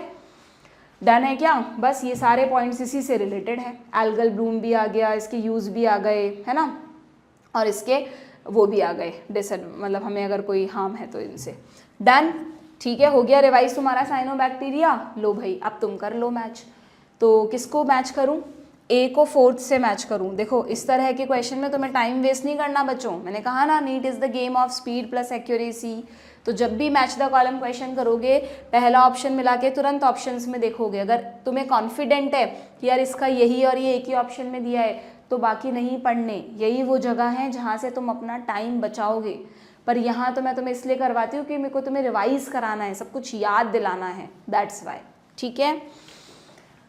डन है क्या, आगे बढ़ जाएं, चलो भाई ये वाला पार्ट भी हो गया क्या रिवाइज हमारा, चलो जो रह जाएगा वो बाद में कर लेंगे, कोई नहीं। आगे बढ़ो, नेक्स्ट क्वेश्चन क्या है, which are found in extreme saline conditions, अभी अभी आया था, हेलोफाइल और हेलोफाइल बिलोंग्स टू आर्की बैक्टीरिया, 2017 में पूछा गया सिंपल सा question. Which among the following are, very good, 2017 का क्वेश्चन है, smallest living cell without a definite cell wall, pathogenic to plants as well as animals, and very important point, can survive without oxygen. with oxygen तो रहते ही हैं, but without oxygen भी survive कर सकते हैं। Mycoplasma aerobic में भी रहते हैं, एनारोबिक में भी रहते हैं, फैकल्टेटिव एनारोबिक, ठीक है। तो इसका आंसर हो जाएगा माइकोप्लाज्मा। देखो तुम्हारे सामने हम बिल्कुल एग्जाम के क्वेश्चंस डिस्कस कर रहे हैं, बिल्कुल बेसिक क्वेश्चंस होते हैं ना, कोई ऐसे नहीं होता कि बहुत बड़ी चीज़ तुमसे पूछ ली, पर यस ऑप्शंस इस तरह से सेट करते हैं कि करेक्ट ऑप्शन तुमने निकालना, अगर निकाल लिया तो फिर कोई दिक्कत नहीं है, और उलझ गए तो फिर उलझ ही जाओगे। उलझेगा कौन? या तो जिसके कॉन्सेप्ट क्लियर नहीं है या जिसने क्वेश्चन प्रैक्टिस नहीं की, उसके अलावा कोई चांस नहीं कि तुम उलझो। ठीक है, clear? Which component provide sticky character to the bacterial cell? Sticky character इनमें से किसकी वजह से आता है? अच्छा, वैसे ये क्वेश्चन 8th चैप्टर मतलब सेल चैप्टर में होना चाहिए था, बट कोई बात नहीं, यहाँ पर रख दिया। तो एक्चुअली अब यहाँ पे तुम्हें स्टिकी पढ़ते लग रहा होगा यार वो मैम अभी आपने म्यूसिलेजिनस शीट बताया था वो है क्या, बट वो तो ऑप्शन में ही नहीं है। और म्यूसिलेजिनस शीट सिर्फ और सिर्फ साइनोबैक्टीरिया में होती है। यहाँ तो वो जनरल बात कर रहा है कि जो सारे ही बैक्टीरिया हैं उनमें स्टिकीनेस किसकी वजह से आती है। ठीक है, तो यहाँ पर ध्यान रखना, जब हम सेल चैप्टर पढ़ते हैं बच्चों, तब सेल एनवेलप में हम पढ़ते हैं कि बैक्टीरिया में किसी भी सेल की तरह सेल मेम्ब्रेन होती है, सेल मेम्ब्रेन के चारों तरफ सेल वॉल होती है, किसकी बनी हुई? पेप्टाइडोग्लाइकन्स या म्यूरिन्स की बनी हुई, और उसके चारों तरफ एक थर्ड लेयर और होती है, दैट इज ग्लाइकोकैलिक्स। ठीक है, या तो ये स्लाइम लेयर की फॉर्म में होता है या फिर ये कैप्सूल की फॉर्म में होता है ना। तो स्लाइम लेयर नाम से ही पता चल रहा है स्लाइमी, तो एक्चुअली ये जो ग्लाइकोकैलिक्स है यही बैक्टीरियल सेल को स्टिकीनेस प्रोवाइड करता है। अगर किसी बैक्टीरियल सेल में स्लाइम कैप्सूल है तो वो मतलब स्लाइम कैप्सूल बोल रही हूँ, स्लाइम लेयर है तो वो बैक्टीरियल सेल स्टिकी होगी। ठीक है, तो थोड़े से इन दोनों चैप्टर में, क्योंकि दोनों में प्रोकैरियोट एंड बैक्टीरिया के बारे में है ना, मिक्स क्वेश्चंस भी बन जाते हैं। ठीक, क्लियर? तो ऑप्शन 3 हो जाएगा। डन, आगे बढ़ें। डीएनए रेप्लिकेशन इन बैक्टीरिया अकर्स, है ना, तुरंत बहुत सारे बच्चों ने इस तरह की मिस्टेक्स कई बार की है। जैसे डीएनए रेप्लिकेशन देखा, एस फेज टिक कर दिया, आगे बढ़ गए। बट कहाँ से एस फेज बच्चों? मैंने तुम्हें कई बार पढ़ाया है कि बैक्टीरिया में जब भी सेल डिवीज़न होता है वो हमारी तरह नहीं होता। प्रोफेज, मेटाफेज, एनाफेज, टेलोफेज या इंटरफेज में G1 S G2 इस तरह से नहीं होता। कैसे होगा? क्या बैक्टीरियल सेल के पास एक वेल डिफाइंड न्यूक्लियस है? जो तुम कह रहे हो कि प्रोफेज में न्यूक्लियर मेम्ब्रेन गायब होगी, फिर स्पिंडल फाइबर बनेंगे, फिर क्रोमोसोम्स डिवाइड होंगे। एक ही तो डीएनए है, डीएनए डिवाइडेड ही कहाँ है? एक सर्कुलर डीएनए है जो कि एक ही क्रोमोसोम है ना। तो बैक्टीरिया में कभी भी, बैक्टीरिया में माइटोसिस तो बोलते हैं हम, बट वो माइटोसिस हमारे माइटोसिस की तरह नहीं होता। उसके लिए एक्चुअल टर्म है एमाइटोसिस, पढ़ाया था मैंने तुम्हें सेल डिवीजन में। एमाइटोसिस का मतलब है डायरेक्ट सेल डिवीजन। और देखो कैसा नाम दिया है, एमाइटोसिस पढ़ के लग रहा है माइटोसिस का ऑपोजिट हो, बट ऐसा है नहीं। जैसे माइटोसिस में दोनों डॉटर सेल्स को इक्वल क्रोमोसोम मिलते हैं, वैसे ही एमाइटोसिस में भी इक्वल ही मिलते हैं, बट एमाइटोसिस होता है बैक्टीरिया में एंड प्रोटिस्टा में। ठीक है, बताया था मैंने, अमीबा वगैरह में भी होता है ये। इसको बाइनरी फिजन भी बोलते हैं, इसको बाइनरी फिजन भी बोलते हैं। है बिल्कुल माइटोसिस की तरह। किस सेंस में माइटोसिस की तरह है कि एक सेल डिवाइड होकर जब दो डॉटर सेल्स बनाती है तो दोनों को इक्वल नंबर ऑफ क्रोमोसोम मिलते हैं। तो यहाँ पर अगर एक सेल में एक क्रोमोसोम है और वो डिवाइड करके दो सेल बनाएगी तो दोनों को एक एक क्रोमोसोम मिल जाएगा। ठीक है, but why it is amitosis या डायरेक्ट सेल डिवीज़न या बाइनरी फिजन? क्योंकि यहाँ पर बहुत ही अलग तरह से सेल डिवीज़न होता है। जो डीएनए है वो खुद को रेप्लिकेट करता है, 2 डीएनए हो गए, 1 से 2 हो गए, और उसके 2 होते ही सिंपली सेल डिवाइड कर जाती है, फिजन हो जाता है सेल का, दैट इज बाइनरी फिजन। कोई प्रोफेज, मेटाफेज, एस फेज कुछ भी नहीं आता। ठीक है, तो अगर कई बार आया है, अगर बैक्टीरिया पे अलग अलग जेनेटिक्स में पूछ लेते हैं, कभी किसी में पूछ लेते हैं, सेल चैप्टर में सेल डिवीजन में पूछ लेते हैं, अगर तुमसे डीएनए रेप्लिकेशन इन बैक्टीरिया पूछा है ना, तो गलती से भी एस फेज मत टिक कर देना। बैक्टीरिया में डीएनए का रेप्लिकेशन कब होता है बच्चों? फिजन से जस्ट पहले, प्रायर टू फिजन। अब तुमसे, अगर तुमने करा हुआ है ये क्वेश्चन, कई बार करा हुआ है, इसलिए बोलते हैं PYQs को तो रिपीट भी करना चाहिए। तो इससे मिलता जुलता किसी भी तरह का क्वेश्चन नीट में आ जाएगा ना, तो हमारा ध्यान अपने आप सही आंसर पे चला जाएगा। ठीक है, विद इन न्यूक्लियोलस तो होगा नहीं, ट्रांसक्रिप्शन जस्ट बिफोर भी नहीं होगा। ठीक है, डन। सही आंसर चुनने के साथ गलत ऑप्शंस को एलिमिनेट करना भी सीखो। अभी तो तुम्हारे पास टाइम है 3 मंथ्स का, तुम क्वेश्चन प्रैक्टिस करते वक्त हैबिट बनाओ एक बार चारों ऑप्शंस पढ़ने की, जिससे सही चूज करने के साथ गलत निकालना भी आएगा तुमको। ठीक है, next question, methanogens belong to, methanogens किस में आते हैं? आर्की बैक्टीरिया में। आर्की बैक्टीरिया के बारे में बताया अभी मैंने तुम्हें, आर्की यानी पुराने एंशियंट टाइम से, बहुत प्रिमिटिव टाइम से हैं ये। तो मिथेनोजेंस किस में आएंगे? देखो कितना सिंपल क्वेश्चन है, कोई कह सकता है नीट का क्वेश्चन है क्या? ऑप्शन भी कैसे दिए, डायनोफ्लैजिलेट, स्लाइम मोल्ड। हाँ, इसमें ज़रूर उलझ सकता है कोई बच्चा कि मिथेनोजन बिल्कुल ही नहीं पढ़ा तो पता ही नहीं है कि यार यू बैक्टीरिया है कि आर्की बैक्टीरिया है, ठीक है। Then the primitive prokaryotes responsible for the production of biogas from the dung of ruminant animals include, देखो तो मैं आइडिया लगा थोड़ा इतने सारे क्वेश्चंस देखकर कि मिथेनोजेंस पर हमने 3-4 क्वेश्चन देख लिए, इसका मतलब मिथेनोजन इज़ वेरी इंपॉर्टेंट, उसको तो हमें अच्छे से पढ़ के जाना है, ठीक है, ये सीखना है आपको PYQ से। Next, Archie bacteria differ from you bacteria इन, हम कह रहे हैं कि भाई आर्की बैक्टीरिया जो हैं वो एंशियंट टाइम से हैं एंड उनके वो किसी भी तरह के हार्श हैबिटेट में रह सकते हैं, जबकि जो यू बैक्टीरिया हैं वो ट्रू बैक्टीरिया हैं, वो हमारे चारों तरफ के नॉर्मल एनवायरनमेंट में प्रेजेंट हैं। तो आर्की बैक्टीरिया के पास कुछ तो ऐसा स्पेशल होगा ना कि वो हार्श कंडीशंस को भी सहन कर जाते हैं। तो यही आपसे पूछा गया है यहाँ पर, हालांकि एनसीईआरटी में नहीं दे रखा है, एनसीईआरटी में दे रखा है, नहीं दे रखा तो नहीं बोलूँगी, डिटेल में नहीं दे रखा, बस इतना सा दे रखा है कि archaebacteria differ from other because having a different cell wall structure and this feature is responsible for the survival in extreme condition. तो मैंने तो आपको थोड़ा बहुत पढ़ाया भी है कि उनकी सेल वॉल में कुछ सल्फर प्रोटीन्स होते हैं, कुछ अंदर सेल मेम्ब्रेन में, ये तो सेल वॉल है, उनकी सेल मेम्ब्रेन भी अलग होती है, उसमें ब्रांच चेन्स होती हैं लिपिड्स की जो उन्हें ज़्यादा रेजिस्टेंट बनाती हैं, है ना। बट एनसीईआरटी में बस इतना सा दे रखा है। तो इस पर भी क्वेश्चन आया हुआ है कि आर्की बैक्टीरिया यू बैक्टीरिया से क्यों डिफर करते हैं। हाँ देखो, बड़ा इंटरेस्टिंग क्वेश्चन है ये। तो ऐसे होता है कई बार आउट ऑफ थोड़ा सा 2014 का है, नए जो लास्ट 6-7 साल के क्वेश्चन है उसमें नहीं मिलेगा तुम्हें आउट ऑफ एनसीईआरटी। अब इन्होंने देखो एक भी ऑप्शन में सेल वॉल ही नहीं दिया हमें, इसमें इन्होंने सेल मेम्ब्रेन दिया है, मोड ऑफ न्यूट्रिशन तो है ही नहीं, सेल शेप है ही नहीं, मोड ऑफ रिप्रोडक्शन है ही नहीं, पर सेल वॉल तो नहीं दिया। तो हो सकता है कोई बच्चा छोड़ के भी आ गया हो इस क्वेश्चन को, बट नहीं, पहले तो हम भी सब जगह बहुत डिटेल में पढ़ाया जाता था क्योंकि पता था कि बाहर से चीज़ें आती है। तो यहाँ पर आंसर होगा सेल मेम्ब्रेन। ना सिर्फ उनके सेल वॉल में डिफरेंस होता है बच्चों, आई हैव टोल्ड यू कि यहाँ पे आप ऐड भी कर सकते हो इस पॉइंट को कि they also differ in cell membrane. इनकी सेल मेम्ब्रेन में कुछ ब्रांच्ड चेन्स होती हैं लिपिड्स की जो उन्हें ज़्यादा रेजिस्टेंट बनाती हैं, ब्रांच्ड चेन्स ऑफ लिपिड्स, ठीक है।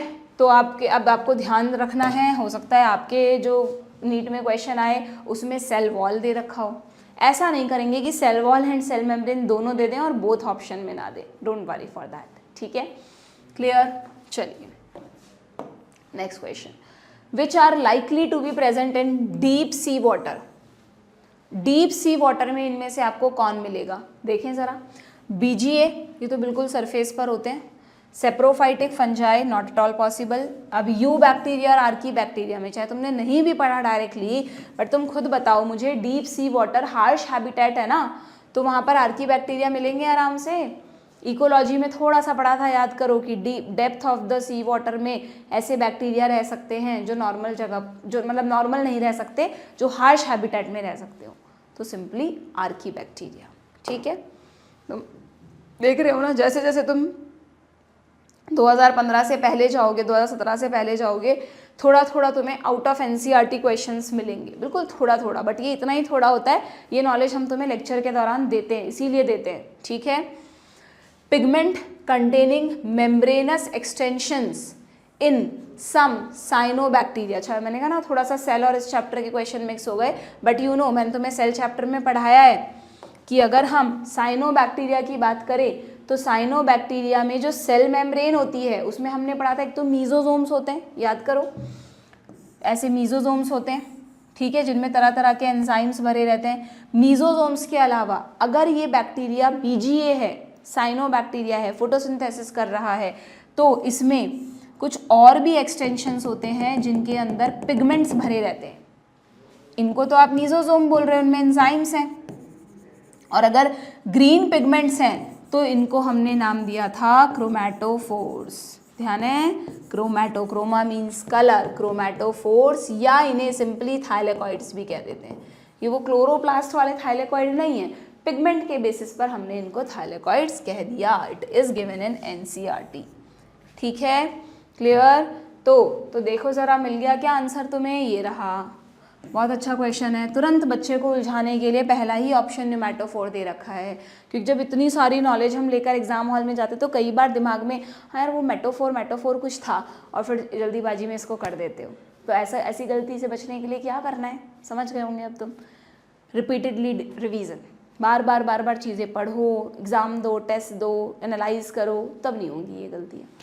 ठीक है, क्लियर।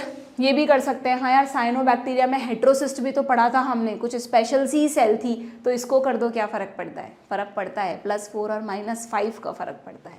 ठीक है, क्लियर। नेक्स्ट, साइनोबैक्टीरिया को और क्या कहते हैं लो बताओ, 2012 में यही पूछ लिया। Cyanobacteria are also referred as blue green algae. ठीक है, next, the most abundant prokaryote helpful to human in making curd. ये सबको पता है कौन सा प्रोकैरियोट है, वो लैक्टोबैसिलस, जो दही बनाता है ना। Curd from milk and in production of antibiotics, ये तुमने डायरेक्टली नहीं पढ़ा हो, but yes the most abundant prokaryotes helpful to humans in making. अच्छा, ये कह रहा है नॉट ओनली लैक्टोबैसिलस की बात हो रही है, कह रहा है कि वो वाले प्रोकैरियोट्स जो हमारे लिए जैसे मिल्क को कर्ड में कन्वर्ट करते हैं, या जिनसे हमें एंटीबायोटिक्स मिलते हैं, वो इनमें से किस कैटेगरी में आते हैं। तो बिल्कुल क्लियरली एनसीईआरटी में लिखा हुआ है, अगर तुमने ध्यान दिया हो तो। यू बैक्टीरिया को मैंने मोड ऑफ न्यूट्रिशन के बेस पर 3 में डिवाइड कराया था क्या, एक तो साइनोबैक्टीरिया, एक कीमो ऑटोट्रॉफिक बैक्टीरिया और एक हेट्रोट्रॉफिक बैक्टीरिया। साइनोबैक्टीरिया तो बीजीए हैं, फोटोसिंथेसिस करने वाले, कीमो बैक्टीरिया कीमोसिंथेसिस करने वाले, और heterotrophic are the most abundant bacteria, जो तुम्हारे चारों तरफ सबसे ज़्यादा हैं। यू बैक्टीरिया में भी सबसे ज़्यादा हैं हेट्रोट्रॉफिक बैक्टीरिया, ध्यान रखना, जिसमें या तो वो सेप्रोफाइट होंगे यानी डीकम्पोजर्स होंगे, या तो वो पैरासाइट्स होंगे। ठीक है, तो इसमें तुमको ध्यान रखना है, ये देखो सारे एग्जाम्पल दे रखे हैं, और यहाँ पे तुमने ये चीज़ ध्यान दी, पहले मैंने बताया था तुम लोगों को कि नाइट्रोजन फिक्सर साइनोबैक्टीरिया तो है ही, बट कुछ हेट्रोट्रॉफ्स भी नाइट्रोजन फिक्सर्स हैं, जैसे कि राइजोबियम। अब तो वो वाला चैप्टर हट गया ना प्लांट्स का नाइट्रोजन फिक्सेशन वाला, बट एग्जाम्पल पूछ, यहाँ पर भी है तो पूछ सकते हैं तुमसे, ये नहीं कहोगे कि डिलीटेड टॉपिक में से क्वेश्चन आ गया, यहाँ दे रखा है। राइजोबियम एक हेट्रोट्रॉफ है जो लेग्यूम प्लांट्स में रहकर उनसे खाना लेता है और बदले में उनको नाइट्रोजन फिक्स करके देता है। ठीक है, क्लियर है क्या। इस पे भी आया है कई बार क्वेश्चन कि बैक्टीरिया से कौन कौन सी डिजीज़ होती है। कॉलेरा, हैज़ा पहले होता था, अब तो बहुत कंट्रोल्ड है, इसमें बहुत सीवियर डायरिया हो जाता था। टाइफॉइड, टिटनस, ये सब बैक्टीरियल डिजीज़ हैं, ये याद नहीं रहती कई बार बच्चों को। सिट्रस कैंकर, ये सिट्रस प्लांट्स में, ये प्लांट्स में होने वाली बैक्टीरियल डिजीज़ है। कई बार नींबू वगैरह पर ब्राउन कलर के स्पॉट्स हो जाते हैं और पूरा नींबू को अंदर से ख़राब कर देते हैं, that is citrus canker disease. ठीक है, तो ये सब बैक्टीरियल डिजीज़ है। डन, समझ में आ गया क्या। तो ये बोल रहा है वो किस कैटेगरी से बिलोंग करेंगे, तो सीधा सीधा आंसर हो जाएगा हेट्रोट्रॉफिक। मैं तुम्हें सीधा आंसर भी बता सकती हूँ, बट मैंने कहा ना इस सीरीज़ का पर्पज़ है चीज़ों को रिवाइज करना, इसलिए मैं तुम्हें हर चीज़ डिटेल में जाकर बता रही हूँ। ठीक है, डन। इसमें तुम गड़बड़ कर सकते हो, कुछ बच्चे कीमोसिंथेटिक, साइनो ये सब भी कर सकते हैं, बट नहीं, कीमोसिंथेटिक अलग है बच्चों, आप मिक्स तो नहीं करते ना। अभी भी कुछ बच्चों को कन्फ्यूज़न है क्या, कीमोसिंथेटिक क्या होता है। कीमोसिंथेटिक बैक्टीरिया का मतलब होता है बच्चों कि ना तो ये सनलाइट से अपना खाना बना रहे हैं, ना ये किसी और पर डिपेंडेंट है, तो फिर ये क्या करते हैं, ये क्या करते हैं बच्चों, जो इनऑर्गेनिक केमिकल्स होते हैं, जिस भी मीडियम पे ये ग्रो कर रहे हैं वहाँ पर अगर उस सबस्ट्रेट पर इनऑर्गेनिक केमिकल्स, इनऑर्गेनिक सब्सटेंस का मतलब जैसे nitrates, nitrites, ammonia, inorganic substance, organic नहीं, ऑर्गेनिक को डीकम्पोज करने वाले तो डीकम्पोजर्स हैं, इनऑर्गेनिक सब्सटेंस को वहीं पर ऑक्सीडाइज कर देते हैं और उससे जो एटीपी रिलीज होती है उसे ये यूज़ करते हैं। देखो लिखा है ऑक्सीडाइज करते हैं, इसमें पूछ लेंगे, थोड़ा सा पेपर टफर साइड पे बनाना है कि जो कीमो ऑटोट्रॉफ्स हैं वो इनऑर्गेनिक केमिकल्स का रिडक्शन करते हैं कि ऑक्सीडेशन करते हैं। तो अगर वर्ड टू वर्ड पढ़ा है तो गड़बड़ नहीं होगी कि भाई वो ऑक्सीडेशन करते हैं, किसका करते हैं, इनऑर्गेनिक का या ऑर्गेनिक का, इनऑर्गेनिक का करते हैं। क्या प्रोड्यूस करते हैं, एटीपी प्रोड्यूस करते हैं। इनको खाना तो खाना ही नहीं है, ना बनाना है, ग्लूकोज भी नहीं बनाना, बस ये जिस मीडियम पर हैं वहाँ पर इनऑर्गेनिक सबस्ट्रेट होना चाहिए, उसका ऑक्सीडेशन करेंगे, एटीपी बनेगी, उससे अपना काम चलाएंगे। ठीक है, तो this specific type is called chemo autotrophs या कीमो सिंथेटिक ऑटोट्रॉफ, व्हाटएवर जो आप कहें। ठीक है, ये सब nitrogen cycle, phosphorus cycle, iron, sulphur, ये सब हट गए ना तुम्हारे कोर्स से साइकिल्स, वरना इन साइकिल्स में इनके एग्जाम्पल्स पढ़ते थे तो थोड़ा सा कोरिलेट हो जाता था इजीली। ठीक है, बट ठीक है, अब सिलेबस को रिड्यूस करने के लिए कुछ अच्छे टॉपिक्स भी हट गए, बेकार वालों के साथ अच्छे भी हट गए। कोई बात नहीं। ओके, डन है ना, कीमोसिंथेटिक गड़बड़ तो नहीं करेंगे आप लोग। चलिए आगे आओ। In eubacteria a cellular component that resemble eukaryotic cell, in eubacteria एक ऐसा सेलुलर कंपोनेंट बताओ जो यूकैरियोटिक सेल को रिजेंबल करता है। ये कैसा क्वेश्चन हुआ, तो उलझ गए होंगे तुम लोग पूरी तरह से। हाँ, सेल का एक कंपोनेंट बताना है that resemble eukaryotic cell. Eubacteria तो प्रोकैरियोट है या नहीं, या यू पढ़ के तुम भी कंफ्यूज हो गए। यूबैक्टीरिया एक प्रोकैरियोट है, तुम्हें प्रोकैरियोट में एक ऐसा कंपोनेंट बताना है जो यूकैरियोटिक सेल के रिजेंबल करे।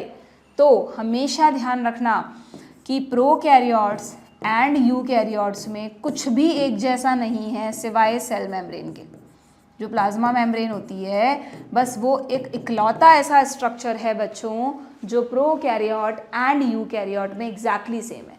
यहाँ भी वही by lipids and phospholipids and proteins की बायलेयर होती है, यहाँ पर भी वही स्ट्रक्चरली वगैरह सब कुछ सेम है दोनों में। ठीक है, तो कभी भी ऐसा कोई क्वेश्चन आ जाए ना कि प्रोकैरियोटिक एंड यूकैरियोटिक सेल में क्या सिमिलैरिटी है, तो हमेशा ध्यान रखना cell membrane, plasma membrane. Cell chapter में भी आएगा, इस तरह के क्वेश्चन और भी आए हैं।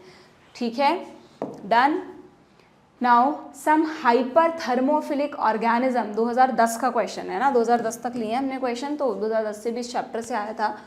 Some hyperthermophilic organism that grow in highly acidic pH belongs to the two groups. Thermophilic organism इनमें से कहाँ रखोगे तुम, दो ग्रुप्स बिलोंग करवाना है तुमको, कहाँ करवाओगे बताओ। ये तो हटा दूँ क्या मैं, डायटम्स हटा दूँ, मॉसेस, यीस्ट, ये सब हटा दूँ, तो वैसे ही हमारे पास क्या बचा, यू बैक्टीरिया एंड आर्की। ठीक है, अब अगेन ये भी थोड़ा सा आउट ऑफ एनसीईआरटी था क्योंकि आर्की में तो हम पढ़ते हैं, बट यू बैक्टीरिया में कुछ एक्सेप्शनल होते हैं बच्चों जिनके बारे में एनसीईआरटी में नहीं दिया। ठीक है, तो और तुम्हें जाना भी नहीं है, इसके बाद कभी ये क्वेश्चन रिपीट नहीं हुआ। ठीक है, डन। और क्या क्वेश्चन था भाई, select the correct combination of the statement. देखो 2010 में भी आते थे बच्चों स्टेटमेंट टाइप क्वेश्चन, ऐसा नहीं है कि सारे ही तुम्हारे अब आने लगे हैं, पहले बहुत कम आते थे, अब ज़्यादा आते हैं। हाँ, regarding the characteristics of certain organisms. ठीक है भाई, क्या है, methanogens are archaebacteria which produce methane in marshy area. बिल्कुल ठीक है, एक एक वर्ड ध्यान दिया हमने।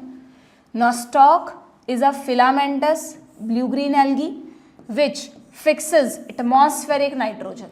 बिल्कुल ठीक है। Chemosynthetic autotroph synthesize cellulose from glucose. कहाँ बात कर दी इन्होंने, ऐसा कुछ है ही नहीं। ठीक है, अभी समझाया मैंने तुम्हें।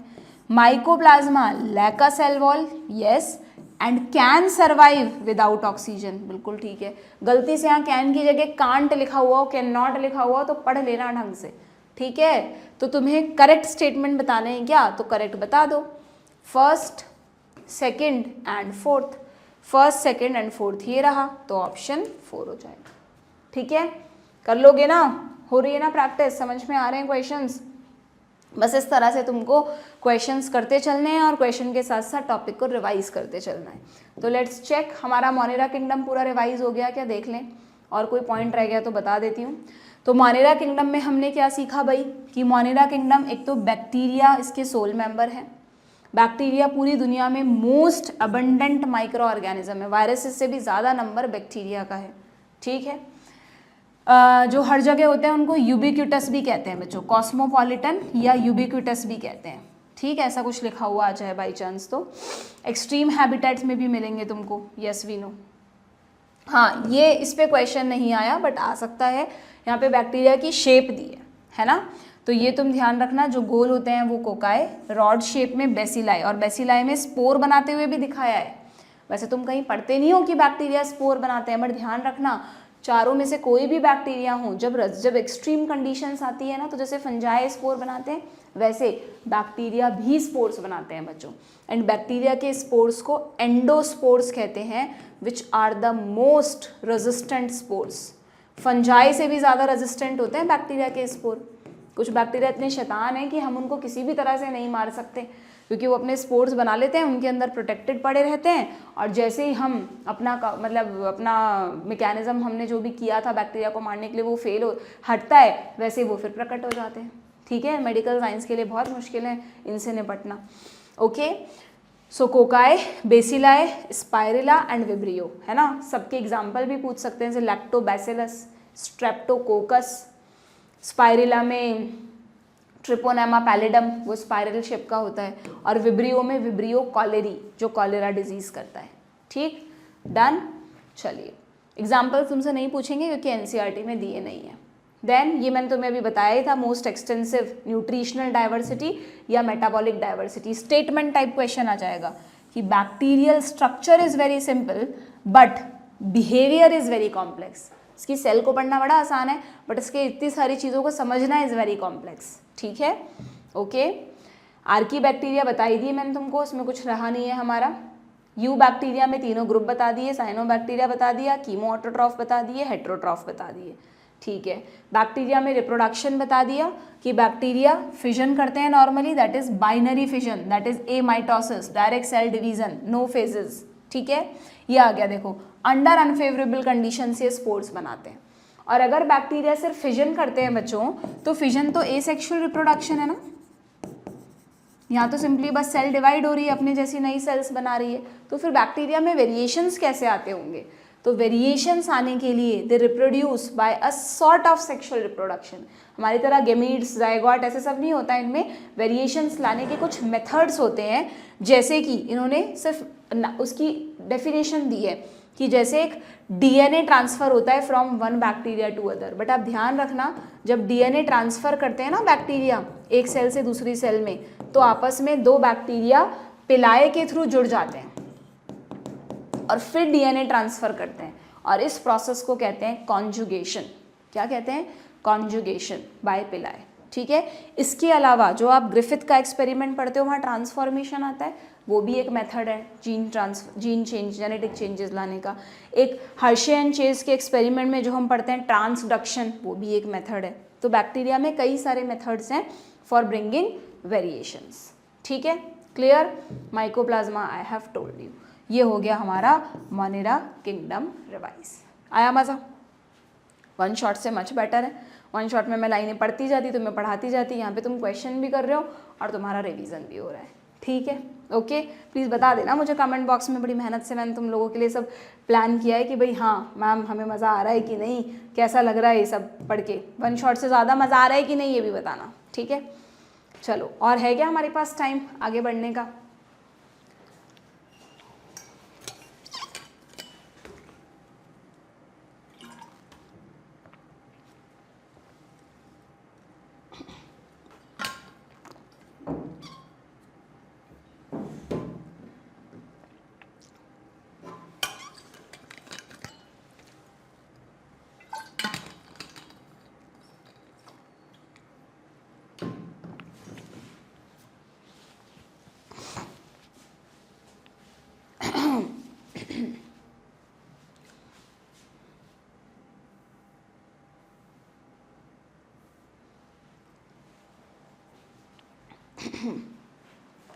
है, चलो थोड़ा बहुत तो है, बस प्रोटिस्टा किंगडम और देख लेते हैं। ठीक है, प्रोटिस्टा किंगडम से इतने ज़्यादा क्वेश्चन नहीं आते जितने मोनेरा से आते हैं, बट हाँ पूछते तो हैं। तो देखिए, हम 2022 में क्वेश्चन था which is a correct statement. ठीक है, साइनोबैक्टीरिया, अच्छा मिक्स क्वेश्चन है सबका, स्लाइम मोल्ड्स भी आ गया। वैसे इस क्वेश्चन को आप मोनेरा में भी रख सकते हो, प्रोटिस्टा में भी रख सकते हो।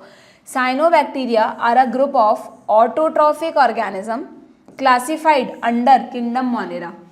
ये तो ठीक है कि मोनेरा में आते हैं, बट ये भी देख लो कि ये ऑटोट्रॉफिक है कि नहीं। साइनोबैक्टीरिया बीजीए ऑटोट्रॉफ है। ठीक है, bacteria are exclusively heterotrophic organism, exclusively मतलब सारे बैक्टीरिया हेट्रोट्रॉफ होते हैं, तो ये तो गलत हो गया। Slime moulds are saprophytic organism classified under kingdom monera. Last तक पढ़ लेना स्टेटमेंट टाइप क्वेश्चन को, क्योंकि ये तो तुम्हें पता है कि स्लाइम मोल्ड्स को मैंने तुम्हें बता रखा है, मोल्ड्स वर्ड जनरली फंजाई के लिए आता है। फिर हमने प्रोटेस्टा में एक ग्रुप को स्लाइम मोल्ड नाम क्यों दिया, क्योंकि इनके कुछ कैरेक्टर फंजाई से मैच करते हैं, जैसे स्पोर्स बनाते हैं, ये सेप्रोफाइट होते हैं फंजाई की तरह, दैट्स वाई। ठीक है, तो ये तो हमें पता है कि स्लाइम मोल्ड सेप्रोफाइट है, बट ये भी पढ़ लेना कि ये मोनेरा में नहीं आते, ये प्रोटेस्टा में आते हैं। Mycoplasma have DNA, ribosome and cell wall. Mycoplasma क्योंकि बैक्टीरिया है तो उसके पास एक डीएनए तो होगा ना, किसी भी बैक्टीरियल सेल में एक डीएनए तो होता है ना बच्चों। कोई ऐसे तो नहीं करता अभी भी गलती कि इस एक डीएनए को सिंगल स्ट्रैंडेड बनाते हो, हमेशा ये एक डीएनए तुम्हें बनाना डबल स्ट्रैंडेड ही है। हर सेशन में बताती हूँ ये बात मैं लगभग। बैक्टीरिया के पास सिंगल डीएनए होता है, यानी एक मॉलिक्यूल होता है डीएनए का, बट होता डबल स्ट्रैंडेड ही है। लीनियर की जगह सर्कुलर होता है और हिस्टोन प्रोटीन्स नहीं होती, इसलिए आप इसे नेकेड कहते हैं। इस तरह के क्वेश्चन सेल चैप्टर में आएंगे। ठीक है, तो यस माइकोप्लाज्मा के पास डीएनए है, 70S टाइप के राइबोसोम्स हैं, बट सेल वॉल नहीं है। तो करेक्ट स्टेटमेंट हुआ option 1। Next, ciliates differ from all other protozoans. मैंने तुम्हें कहा ना कि प्रोटिस्टा किंगडम से बहुत ज़्यादा क्वेश्चन नहीं आते। देखो 2018 में आया था इससे पहले, और वो भी प्रोटोजोन्स पे था कि सिलिएट्स जो हैं, सिलिएट कौन है प्रोटोजोन में, ध्यान है तुम्हें, प्रोटोजोन्स 4 हैं बच्चों। एक तो अमीबॉइड्स जिसमें अमीबा और एंटामीबा आता है, दूसरा फ्लैजिलेटेड प्रोटोजोन जिसमें ट्रिपैनोसोमा आता है, स्लीपिंग सिकनेस डिजीज करता है, ये ध्यान रखना, ये पूछ सकते हैं, है ना, ट्रिपैनोसोमा स्लीपिंग सिकनेस डिजीज करता है। एंड सिलिएटेड में आता है तुम्हारा सबसे प्यारा जिसकी फोटो दी है, पैरामीशियम। ठीक है, स्लीपर जैसा दिखता है इसलिए स्लीपर एनिमल है, ये रहा पैरामीशियम। इसकी पूरी बॉडी तो नहीं बोलूँगी क्योंकि सिंगल सेल्ड है, तो पूरी सेल पे चारों तरफ थाउजेंड्स ऑफ सीलिया प्रेजेंट होते हैं, thousands of सीलिया, this is paramecium. ठीक है, तो पैरामीशियम सिलिएटेड प्रोटोजोन है, याद रखना। एंड फोर्थ कैटेगरी है स्पोरोजोनी, जिनमें ना स्यूडोपोडिया है अमीबा की तरह, ना सीलिया है, ना फ्लैजिला है, ये मोटाइल नहीं है, बल्कि ये स्पोर्स बना के या होस्ट के थ्रू अपना लाइफ साइकिल पूरा करते हैं। ठीक है, तो ये बोल रहा है सिलिएट क्यों डिफरेंट हैं बाकी प्रोटोजोन से, बिकॉज दे यूज फ्लैजिला। भाई जब सिलिएट है तो फ्लैजिला की यूज़ करने लगे। Having a contractile vacuole for removing excess water, yes ये हो सकता है, लेकिन फिर भी हम इसमें क्वेश्चन मार्क लगाएंगे क्योंकि कॉन्ट्रैक्टाइल वैक्यूल उसमें भी होती है, अमीबा में भी होती है। ये जो प्रोटोजोन्स में आप अमीबॉइड पढ़ते हो, अमीबा का फोटो तो नहीं दिया, बट यू नो ना, मैंने बता रखा है आपको 3 फ्रेश वाटर ऑर्गेनिजम्स याद रखने हैं तुम्हें, जिसमें कॉन्ट्रैक्टाइल वैक्यूल होती है, अमीबा, पैरामीशियम और एक यूग्लिना। ठीक है, तीनों फ्रेश वाटर में रहते हैं, उस फ्रेश वाटर के एक्सेस को रिमूव करने के लिए इन्हें कॉन्ट्रैक्टाइल वैक्यूल की ज़रूरत होती है, तो इसलिए मैंने इस पर अभी क्वेश्चन मार्क लगा दिया है। They use pseudopodia for capturing prey, नहीं, they use cilia for capture the prey. Having 2 types of nuclei, yes ये पुराना क्वेश्चन होगा थोड़ा, 2018 का था, 2018 में थोड़ा सा आउट ऑफ एनसीईआरटी जाके कैसे पूछ लिया भाई, क्वेश्चन हो जाता है कभी कभी, कोविड से पहले का था ना, कोविड में तो बिल्कुल नहीं पूछा। अब कुछ बच्चों को डर लग रहा होगा, मैम 2025 में इसका मतलब आउट ऑफ एनसीईआरटी आएगा क्या? नहीं आएगा बच्चों, डोंट वरी। एनटीए अभी एनटीए के हाथ में ही है ना इस साल तक तो क्वेश्चन पेपर, अगले साल का पता नहीं, जो होगा उसके लिए प्रिपरेशन करेंगे, बट इस साल तो एनटीए ही बनाएगा। और मुझे नहीं लगता एकदम से सब कुछ बदल देंगे कि तुम्हारा पेपर का लेवल भी बढ़ा देंगे, चॉइसेस भी हटा दी, बाहर से भी पूछ लिया, नहीं होगा ऐसा। तुम आराम से अपनी फोकस के साथ प्रिपरेशन करो, ठीक है। एनसीईआरटी से ही आएगा, थोड़ा सा अगर अच्छे लेवल के क्वेश्चन आएंगे तो मैं तुम्हें बताते जा रही हूँ कि कहाँ कहाँ एनसीईआरटी में वो चीज़ें भी पढ़ के जाओ जो अब तक नहीं पूछी गई, ठीक है। ओके, सो हाँ देखो, मैं देख रही हूँ कि सिलिएटेड प्रोटोजोन्स में पैरामीशियम के बारे में दिया है, बट ये पॉइंट कहीं नहीं लिखा। बट इसीलिए तुम कभी कभी गुस्सा तो करते हो जब मैं तुम्हें आउट ऑफ एनसीईआरटी चीज़ें पढ़ाती हूँ, बट वो फिर देखो काम आ जाती है। मैंने तुम्हें जब पैरामीशियम पढ़ाया था तब बताया था कि पैरामीशियम में कॉन्ट्रैक्टाइल वैक्यूल होती है, पैरामीशियम में फूड को अंदर लेने के लिए एक ओपनिंग होती है जिसको हम गलेट बोलते हैं, और पैरामीशियम में एक और चीज़ होती है, पैरामीशियम के पास 2 न्यूक्लियस होते हैं, एक बड़ा एक छोटा। तो पैरामीशियम एक ऐसा ऑर्गेनिज्म है which has 2 nucleus in a cell, तो it has 2 type of nuclei, yes. अब इसकी डिटेल्स मत पढ़ने बैठ जाना कि दोनों को क्या कहते हैं, कौन कौन सा फंक्शन करता है, इतना बाहर जाके तो नहीं ही पूछते, ठीक है, क्लियर। तो 4th आंसर होगा सेकंड नहीं। नेक्स्ट क्या है, select the wrong statement. Wrong statement बताना है तुम्हें, अगेन 2016 का क्वेश्चन है। The wall of diatoms are easily destructible, ये क्या कह दिया भाई, डायटम्स की तो पूरी मतलब डायटम्स के बारे में तो सबसे इंपॉर्टेंट पॉइंट ही हम उसकी वॉल का पढ़ते हैं कि उनकी जो वॉल है वो सिलिका की बनी होती है, सोप डिश की तरह बायवॉल्व होते हैं, ठीक है। और जब वो मर जाते हैं तो भी उनकी सेल वॉल इनडिस्ट्रक्टेबल है, वो इकट्ठी होती जाती है और जो समुद्र के चारों तरफ का एरिया होता है वहाँ पर एक मोटी लेयर बन जाती है जिसको हम कहते हैं डायएटोमेशियस अर्थ। फिर उसको निकाल के उसका पाउडर बना के या उसके स्टोन्स वगैरह जो होते हैं उनसे पॉलिशिंग होती है, ऑयल्स का फिल्ट्रेशन होता है, ऑयल्स एंड सिरप्स वगैरह का। और दिया नहीं है बट मैंने तुम्हें बताया था कि as a soundproof material में भी इसको यूज़ किया जाता है, ठीक है। एंड ये भी ध्यान रखना ना, ये सब पढ़ने के चक्कर में मत भूल जाना, चीफ प्रोड्यूसर्स इन ओशियन। वैसे प्रोड्यूसर में प्लांट्स आते हैं बट ओशियन में प्लांट्स से भी ज़्यादा डायटम्स हैं बच्चों, इसलिए प्लांट से भी ज़्यादा फोटोसिंथेसिस डायटम्स करते हैं। तो उससे तुम्हें ये भी याद रहेगा कि डायटम एक तरह के फोटोसिंथेटिक ऑर्गेनिज्म है, ठीक है। Diatom and golden algae desmid. और डायटम के ग्रुप का नाम डायटम नहीं है, डायटम के ग्रुप का नाम क्राइसोफाइट्स है। कई बार मैंने देखा है बच्चे इस वर्ड पे ध्यान ही नहीं देते, बस खोला डायटम्स के बारे में पढ़ा, आगे बढ़ गए। एक्चुअली इस ग्रुप का नाम है क्राइसोफाइट्स। और ये क्राइसोफाइट्स में 2 एग्जाम्पल आते हैं, देखो फाइट्स आ गया ना, ब्रायोफाइट, टेरिडोफाइट, प्लांट्स की तरह, क्योंकि दोनों ही फोटोसिंथेटिक है, ठीक है, डन, क्लियर। तो रॉन्ग स्टेटमेंट बताना है, मिल गया हमें यहीं पे रॉन्ग स्टेटमेंट, है ना। Diatomaceous earth is formed by cell wall of diatom, यहाँ पे वॉल की जगह मेम्ब्रेन भी लिखा हो सकता था अगर इसको रॉन्ग बनाना होता तो, ध्यान रखना। Diatoms are chief producer in ocean, diatoms are microscopic, but अब ये सारे प्रोटिस्टा माइक्रोस्कोपिक है, सिंगल सेल्ड है, कहाँ से देखोगे तुम। Float passively in water, yes ये भी दे रखा है एनसीईआरटी में, so option 1 is the wrong.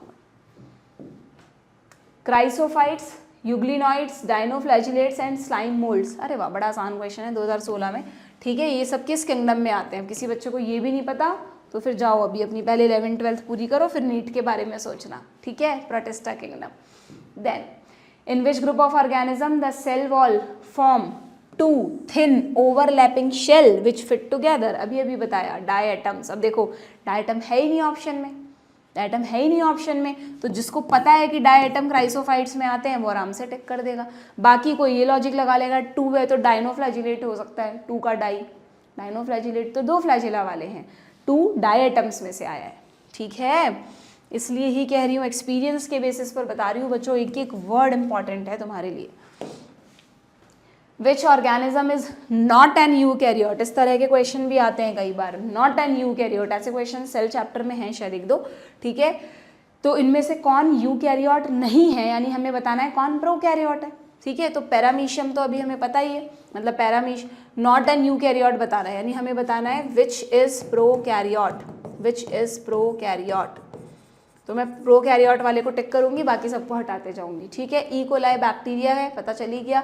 यूग्लिन, देखो कंफ्यूज करने के लिए तुम्हें स्पीशीज दे दी जो तुम नहीं पढ़ते नॉर्मली, तुम मत देखो ना, तुम तो पैरामीशियम, यूग्लिना और अमीबा को देखो, तीनों प्रोटिस्टा हैं, तो तीनों प्रोकैरियोट नहीं है, यानी यूकैरियोट है। तो प्रोकैरियोट कौन हुआ, बैक्टीरिया हुआ, ई कोलाई, ठीक है। शीशा कोलाई की जगह कंफ्यूज करने के लिए एंटामीबा कोलाई भी लिखा हो सकता था, ओके डन। बस यहीं तक के क्वेश्चन करेंगे हम, बाकी क्वेश्चन नेक्स्ट सेशन में लेंगे। इसको ज़रा कंप्लीट कर देती हूँ मैं प्रोटिस्टा किंगडम को। डाइनोफ्लैजिलेट्स पे वैसे तुमने देखा लास्ट 15 साल में कोई खास क्वेश्चन नहीं था ही नहीं, खास क्या कोई क्वेश्चन ही नहीं था, अच्छा तो हो सकता है इस बार पूछ ले, है ना, विनेवर से। तो हमें तो सब कुछ रिवाइज करना है। डाइनोफ्लैजिलेट्स यू नो ये भी प्लांट्स की तरह फोटोसिंथेटिक है, मैंने आपको याद करवा रखा है कि प्रोटिस्टा के जो 5 ग्रुप है उनमें शुरू के 2 ऑटोट्रॉफिक, लास्ट के 2 हेट्रोट्रॉफिक, बीच में जो यूग्लिना है वो दोनों तरह का मोड रखता है। शुरू के 2 में सेल वॉल है, लास्ट के 2 में नहीं है। यूग्लिना में सेल वॉल की जगह पेलिकल है, इस तरह से याद रखना है। मरीन, मोस्टली मरीन है, समुद्र में मिलेंगे, वो भी मरीन थे। बहुत अलग अलग कलर्स के होते हैं बट सबके पास क्लोरोफिल होता है, सब फोटोसिंथेसिस करते हैं, ठीक है। इनकी सेल वॉल में स्टिफ सेल्यूलोज की प्लेट्स होती हैं और सबसे इंपॉर्टेंट दे हैव 2 फ्लैजिला, एक फ्लैजिला हॉरिजॉन्टली और दूसरी लॉन्जिट्यूडनली होती है। यूग्लिना में भी 2 फ्लैजिला होती हैं बच्चों, बट एक लॉन्ग एक शॉर्ट फ्लैजिला, और दोनों आगे सिचुएटेड है। 90 डिग्री वाला एंगल सिर्फ डायनोफ्लैजिलेट्स में मिलेगा, ठीक है, एक लॉन्जिट्यूडनल एक ट्रांसवर्स। तो ध्यान से पढ़ लेना क्या पूछा है तुमसे। एक एग्जाम्पल यहाँ पर गोनियोलेक्स का दिया है जो रेड कलर का होता है, और जब समुद्र में ये मल्टीप्लाई करता है तो ऐसा लगता है समुद्र में रेड टाइड्स आ गए हैं, रेड कलर की जो लहरें हैं वो बहुत ऊपर उठ रही हैं, ठीक है।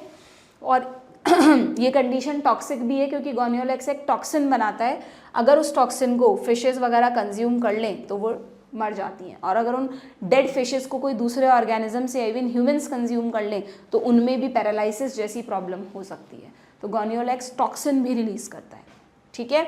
एक एग्जांपल और ऐड कर लेना इसी में, Noctiluca. Noctiluca is night torch. जैसे रात में जुगनू चमकते हैं वैसे पानी में ये नाइट टॉर्च नॉक्टिल्यूका चमकता है। जुगनू तो इंसेक्टा उसमें आएगा, आर्थ्रोपोडा फाइलम में, ये नाइट टॉर्च यहीं आता है, ठीक है। यूग्लिनॉइड्स पे भी तुमने देखा, क्वेश्चन नहीं था, बट अगेन इसको हम एक इम्पॉर्टेंट टॉपिक में पढ़ते हैं तो पूछा जा सकता है। ये फ्रेश वाटर में रहता है, अमीबा, पैरामीशियम और यूग्लिना तीनों फ्रेश वाटर में रहते हैं, डू रिमेंबर, ठीक है। इसमें अभी बताया मैंने तुम्हें, फ्रेश वाटर में भी रुके हुए पानी में, ठीक है, पॉन्ड में, लेक में, इनमें मिलेगा, नदियों में नहीं मिलेगा तुम्हें, ठीक है। प्रोटीन रिच लेयर है, इस पे भी 2 फ्लैजिला हैं, एक शॉर्ट एक लॉन्ग, और ये दोनों तरह का मोड शो करता है। सनलाइट की प्रेजेंस में फोटोसिंथेसिस करता है, और अगर नहीं होती है सनलाइट तो अपने फ्लैजिला से शिकार को पकड़ के खाता है, हेटेरोट्रॉफिक बन जाता है। और क्यों ये फोटोसिंथेसिस कर पाता है बच्चों, क्योंकि इसके पास हायर प्लांट्स के आइडेंटिकल पिगमेंट्स हैं। यूकैरियोट है ना, तो हायर प्लांट्स के आइडेंटिकल पिगमेंट्स हैं, ठीक है। स्लाइम मोल्ड्स, मोल्ड्स यानी फंजाई, तो सेप्रोफाइटिक न्यूट्रिशन, पूरे प्रोटिस्टा किंगडम में अकेला ग्रुप जो सेप्रोफाइट है, ठीक। डिकेइंग ट्विग्स, लीव्स, जैसे फंजाई नहीं उगता सड़ी गली लकड़ी वगैरह पे, प्लांट्स के जो रिमेन्स, डेड रिमेन्स होते हैं उन्हीं पर ये भी ग्रो करते हैं। मैंने तुम्हें फोटोग्राफ्स दिखाए थे, बड़े कलरफुल से पैचेस दिखाए थे स्लाइम मोल्ड्स के, है ना, NCERT line to line series में, तो बिल्कुल वैसे दिखते हैं ये। और जब फेवरेबल कंडीशंस होती हैं तो ये मल्टीप्लाई करते जाते हैं और बहुत फीट के एरिया में फैल जाते हैं। इनके इस एग्रीगेट को प्लाज्मोडियम बोलते हैं। ये वो मलेरिया वाला प्लाज्मोडियम नहीं है, ये इनके एग्रीगेट की स्टेज का नाम है, ठीक है।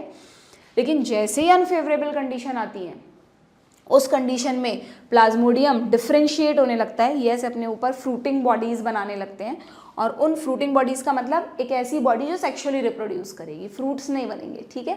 ये फंजाई में यूज होती है इसलिए यहाँ भी यूज कर रहे हैं। और उन फ्रूटिंग बॉडी के टिप्स पर सब फोटोग्राफ्स दिखा के पढ़ा रखा है, बैग्स के अंदर ये स्पोर्स बनाने लगते हैं। इनके स्पोर्स सेम फंजाई की तरह एक्सट्रीमली रेजिस्टेंट हैं, कई साल तक सर्वाइव करेंगे और एयर करंट से अलग अलग जगह पहुंच जाएंगे। जहां भी फेवरेबल कंडीशन मिलेगी वहां नए स्लाइम मोल्ड्स बन जाएंगे, ठीक है, डन। एंड प्रोटोजोन्स अभी रिवाइज किया ही हमने, पहले ये एनिमल किंगडम में रखे जाते थे, प्रिमिटिव रिलेटिव ऑफ एनिमल है, बट व्हिटेकर ने कहा नहीं भाई सिंगल सेल्ड है, एनिमल किंगडम से निकालो, इन्हें प्रोटिस्टा में डालो, ओके। और अमीबॉइड में तुम्हें कौन से एग्जाम्पल याद रखना है, स्यूडोपोडिया बनाते हैं ये फॉल्स फीट अमीबा। एक नया इसमें पॉइंट है, बाई चांस पूछ लें तुमसे कि कुछ मरीन फॉर्म्स जो इनकी होती है, अमीबा तो फ्रेश वाटर है बट इनमें कुछ मरीन फॉर्म्स भी होती हैं जिनका नाम नहीं दे रखा हमारी बुक में, उनमें उनके सरफेस पर प्रोटेक्शन के लिए सिलिका के बने शेल होते हैं, ठीक है। जैसे कि इन्होंने सम ऑफ देम सच एज, नहीं सॉरी ये अलग लाइन है, और फिर एक लाइन है कि अमीबा तो क्या है बच्चों, अमीबा तो फ्रेश वाटर में है, नॉन पैथोजेनिक है, अमीबा हमें कोई बीमारी नहीं करता, फ्री लिविंग है, वो अपना खाना खुद खाता है पानी में पकड़ के, पर एंड अमीबा पैरासाइट है। बताओ कौन सी डिजीज होती है, अमीबाइसिस, है ना, पढ़ा था ना हमने ह्यूमन हेल्थ में, कंटामिनेटेड फूड एंड वाटर के थ्रू अमीबाइसिस डिजीज हो जाती है, वही है ये। फ्लैजिलेटेड में बस इतना सा याद रख लो, ट्रिपैनोसोमा आएगा और स्लीपिंग सिकनेस करेगा। ट्रिपैनोसोमा तो पैरासाइट हुआ, कुछ फ्लैजिलेटेड फ्री लिविंग भी है, ठीक। सिलिएटेड में पैरामीशियम हुआ, अगेन पैरामीशियम भी अमीबा की तरह फ्रेश वाटर है, फ्री लिविंग है, यानी हमें कोई डिजीज नहीं करता, पानी में मस्ती से तैरता रहता है, एक्टिवली मूविंग है, सीलिया को यूज करके मूव करता है। डायटम्स पैसिवली फ्लोट करते हैं, पानी जहाँ ले जाता है वहीं चले जाते हैं, क्योंकि उनके पास खुद का कोई सीलिया फ्लैजिला नहीं है, ये एक्टिवली मूव करेगा। जिनके पास भी खुद का सीलिया फ्लैजिला है वो एक्टिव मूव करेंगे, ठीक है। थाउजेंड्स ऑफ सीलिया, उसके अलावा इनमें एक गलेट होता है जिसके थ्रू ये खाना अंदर लेते हैं, और सीलिया से खाना भी पकड़ते हैं और मूवमेंट भी करते हैं, ठीक है। एंड स्पोरोजोन्स में कौन आएगा, मलेरिया करने वाला प्लाज्मोडियम। इसके लिए लिखा है it is the most notorious, बहुत शरारती है, ये अलग अलग तरह से अपना लाइफ साइकिल कंप्लीट करता है। And disease which has a staggering effect on human population, malaria बहुत इफेक्ट करता है ह्यूमन पॉपुलेशन को, दैट्स वाई। डन हो गया वन शॉट। तो जितना पॉसिबल है मैं कोशिश करूँगी कि तुम्हें देती जाऊँ। अब कोई बहुत बहुत बड़े बड़े चैप्टर्स आ गए तो वहाँ पे बोल दूँगी लाइन टू लाइन सीरीज में जाके देख लो, ठीक है। नहीं पढ़ाऊँगी, वहाँ भी पढ़ाऊँगी, डोंट वरी, ठीक है। तो चलिए आज के सेशन में हमने बायोलॉजिकल क्लासिफिकेशन में 2 किंगडम्स, एक तो इंट्रोडक्टरी पार्ट और उसके बाद Monera and protista kingdom revise किया। लास्ट 15 साल के PYQs कर लिए। अब तुम अपनी तरफ से कुछ प्रैक्टिस कर लो, थोड़े बहुत जो भी क्वेश्चंस तुम्हारे पास हैं उनको करो, डाउट आता है कमेंट बॉक्स में पूछो, ठीक है। नेक्स्ट सेशन में will continue with the kingdom fungi. पढ़ के आना, पढ़ के आते हैं तो थोड़ा सा और अच्छा समझ में आता है, ठीक है। Good bye.